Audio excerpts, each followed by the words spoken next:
મારા વાલા મિત્રો, ફોલોવર તેમજ સમગ્ર સબસ્ક્રાઈબ મિત્રો, આપ મને બહુ જ ચાહો છો, હું તમને બહુ જ ચાહું છું.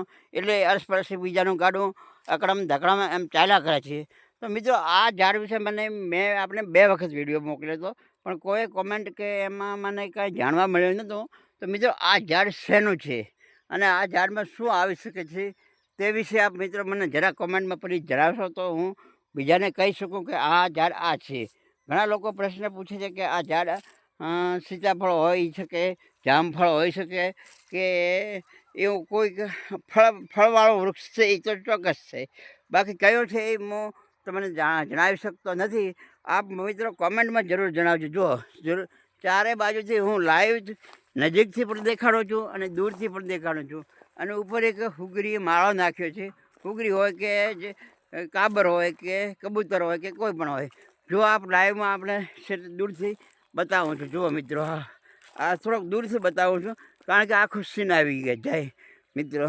અને આ ઝાટકાનો વાય છે, સોરી થોડો પલટી ખાઈ જાય એમ હતી ગાડી ધોરિયામાં સરતા, પણ પલટી ખાતા ખાતે બચી ગઈ. એટલે તમારા પુણ્યના હિસાબે કદાચ બચી ગયા હોય તો સારું. થોડોક નખને ઝાહલા કરી નાખ્યો છે એટલે વાંધો નહીં. તો પ્રોબ્લેમ તો એવા રહેવાના જિંદગીમાં. મરવું ને કંઈ કૂટાવો ને ફૂટાવો ને એ તો રહે જ કરે. ચમ કરીએ, જિંદગી આપી છે તો સમસ્યા તો રહેવાની જ મિત્રો. તો આ ઝાડ વિશે કહેતા આપણે બીજા રસ્તે ચડી ગયા હતા, અવળે પાટે ચડી ગયા હતા. તો આ ઝાડ વિશે મિત્રો આપ મને જરૂર જણાવજો. જો આનું થડ આપણે હું તમને નજીકથી બતાવી દઉં કેવું છે થડ. જો આ થડ છે, આવું ઝાડું મજબૂત છે એકદમ.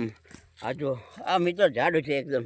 જો સાઈડમાં આમ બધી રીતે આ ડાળીઓ નાળીઓ બધું તમને દેખાડું છું. તો મિત્રો આ વિડીયો પછી આટલો જ પૂરો કરી નાખું છું, હવે લાંબો નહીં કરતો. તો મિત્રો કોમેન્ટમાં જરૂરથી જણાવજો. આ 2 મિનિટ ઉપરનો વિડીયો બની જાય છે લગભગ. હું 1 મિનિટથી 2 મિનિટની વચ્ચેનો વિડીયો રાખવા કોશિશ કરું છું, પણ છતાં લોંગ વિડીયો થોડો બની જાય છે. તો મિત્રો માફ કરજો. વધારે કદાચ આપણે જોવાની ઈચ્છા ન હોય, પણ શોર્ટકટ વિડીયો દેખતા રહો અને ફોલો કરો, સબસ્ક્રાઈબ કરો.